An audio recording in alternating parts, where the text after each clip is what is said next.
Et quand j'ai mes 16 ans, j'ai mon bac, je quitte le Cameroun et c'est là en fait que l'exploration spirituelle commence. Parce que tu sais, Tadam! L'exploration.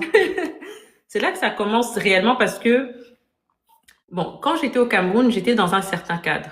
Mhm. Donc, même si je vivais des expériences paranormales, enfin, j'allais rester dans ce cadre, le cadre de la religion catholique. Je n'allais pas explorer autre chose parce bon, certainement il y avait autre chose, mais moi j'étais pas exposée à ces choses-là.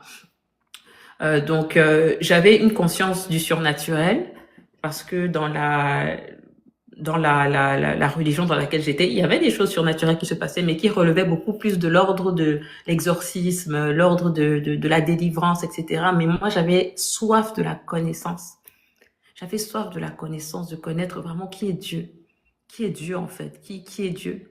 Et c'est quand Mais j'arrive... pourquoi dans ces expériences paranormales-là, qu'est-ce qui te faisait vouloir chercher Dieu? Parce que clairement, tu avais des pouvoirs qui, on va le dire comme ça, qui ne semblaient même pas être explicables par ceux qui prétendaient connaître Dieu. Donc, pourquoi ta quête était orientée vers Dieu? Parce que ça me Ou à faisait ce, pas... Mhm. À ce moment-là, est-ce que tu étais consciente que c'était Dieu que tu cherchais spécifiquement, ou Oui. est-ce que tu étais juste à la recherche de quelque chose de plus grand? Non, je savais que c'était Dieu. Je savais que le plus grand que je cherchais, c'était Dieu, mais je ne retrouvais pas ce Dieu-là dans ce que j'apprenais dans la doctrine, en fait. Je n'avais Mhm. pas, donc je me disais que non, il doit forcément y avoir un, un Dieu qui va me permettre de comprendre les expériences que j'ai, qui Mhm. va me permettre il doit y avoir un Dieu dans lequel je vais me retrouver et dans lequel ce que je vis n'est pas anormal. Donc, Mhm. la quête était vraiment et c'était pas une quête consciente en plus, hein. C'est pas que mais c'est que j'avais toujours soif je lisais beaucoup. J'ai commencé à lire des livres. C'était vraiment dans la connaissance. Ok, j'avais des rêves où j'entendais des informations sur des choses qui vont se passer dans tel nombre d'années, sur le plan géopolitique, sur le plan ceci. Donc, je ne voyais personne dans mon entourage qui vivait ça. Et Et donc, ces choses-là que tu entendais, est-ce que à quelques années après, tu as validé que ça se réalisait? oui, ça se réalisait, beaucoup se réalisait.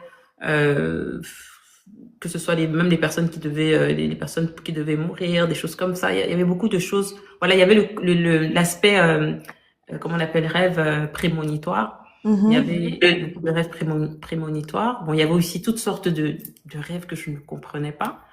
Euh, et du coup, je pense que c'est un peu cette quête du savoir là qui a emmené la quête de Dieu. Ok. C'est ça qui a emmené la Mhm. quête de Dieu, oui. Parce que je pense que c'était pas conscient, vraiment, en mode, oui, je cherchais pas une religion, hein. Moi, je cherchais même pas à changer de religion, je cherchais juste à mieux comprendre le paranormal parce que je vivais des expériences surnaturelles. Mhm. Donc, voilà comment ça a commencé.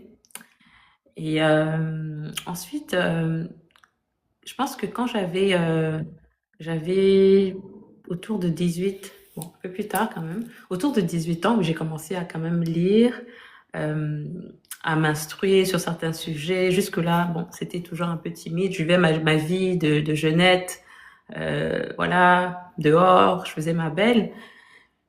Jusqu'au jour où, ok, les rêves n'ont pas stoppé, hein, by the way. J'ai jamais, tout ce qui est rêve, là, ça n'a pas stoppé. Donc, ça s'est pas arrêté avec l'âge. Ça continuait, sauf que j'avais d'autres distractions. Mhm. Donc, ça occupait moins mon esprit. Et donc, dans ces distractions-là, c'est là que j'ai rencontré un petit copain.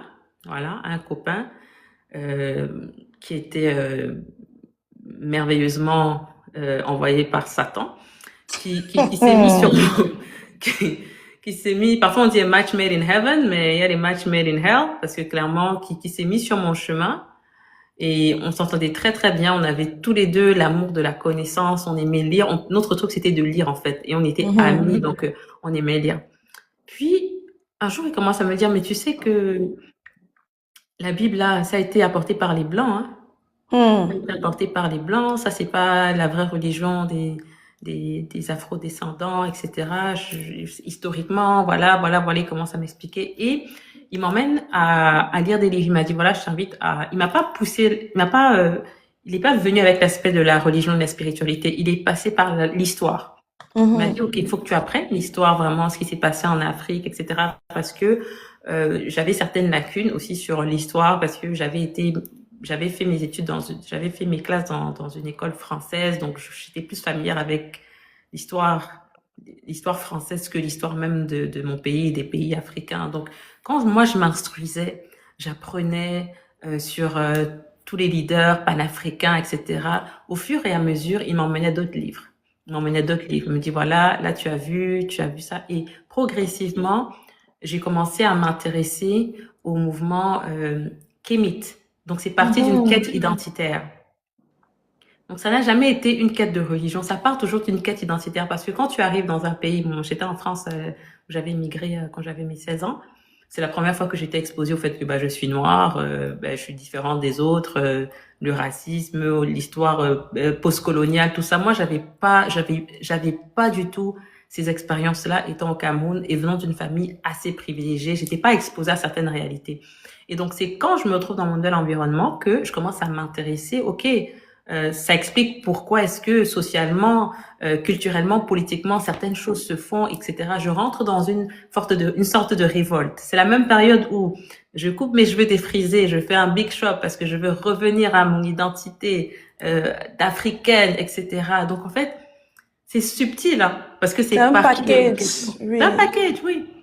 Donc la fougue, la colère contre les oppresseurs qui nous ont oppressés pendant des années, les colons, les esclavagistes et tout ça là. Donc c'est cette colère-là. Et je me dis, OK, il faut qu'on rejette tout ce qui provient, tu vois, tout ce que, entre guillemets, le blanc a apporté. Et donc c'est dans cette brèche-là que mon copain donc, de l'époque me dit, mais tu sais, même la religion, hein, il y a un courant dans nos religions. Tu sais, nous, on descend des Égyptiens, ils avaient leur religion, on a nos religions traditionnelles, etc. Donc, tu ne peux pas rejeter un système et embrasser sa religion, ça ne fait pas de sens. Donc, il m'apporte le truc d'un point de vue intellectuel. Et Mhm. donc, moi, étant intellectuel, je dis, ouais, ça fait du sens, en fait, puisque je n'avais pas rencontré Dieu. Donc, pour moi, il n'y avait pas, je n'avais pas de, je dis, ça fait du sens. Ça fait pas du sens. Il dit, voilà, vous êtes là, vous priez les saints, ceci, les saints, ça. Ils sont des blancs. Vous-même, vous avez des ancêtres qui ont vécu. Pourquoi vous priez les ancêtres des autres? C'est comme ça que je me retrouve dans les religions traditionnelles africaines. Parle-nous donc de ton parcours dans les religions traditionnelles africaines. De quoi s'agissait-il? Qu'est-ce que tu faisais en étant, en appartenant à ce groupe religieux-là, si on peut l'appeler ainsi? Déjà, je dirais pas que c'était un groupe religieux parce qu'ils n'ont pas de groupe, il n'y a pas de structure. C'est vraiment, c'est plus Une idéologie? oui, c'est une idéologie, des revendications identitaires, mais en termes de structure, en termes de doctrine, ils n'en ont pas parce que ils se basent uniquement sur voilà ce qui était fait en Égypte antique, etc. Mais chaque peuple a ses traditions. Donc moi, ma première introduction, c'était vraiment avec ce copain de l'époque-là. Lui, il était de l'Afrique centrale, plus précisément du Gabon. Donc lui, il m'a enseigné beaucoup sur les pratiques au Gabon, comme le bouiti. Voilà, le Mhm. bouti, c'est des rites traditionnels pour les hommes, donc ils sont initiés à ça et chacun exerce là-dedans. Ils ont des guérisseurs, ils ont des oracles, des prophètes, ils ont différents courants. Donc lui, il m'a parlé de ça. Il m'a dit, tu sais, il y a aussi une branche pour les femmes.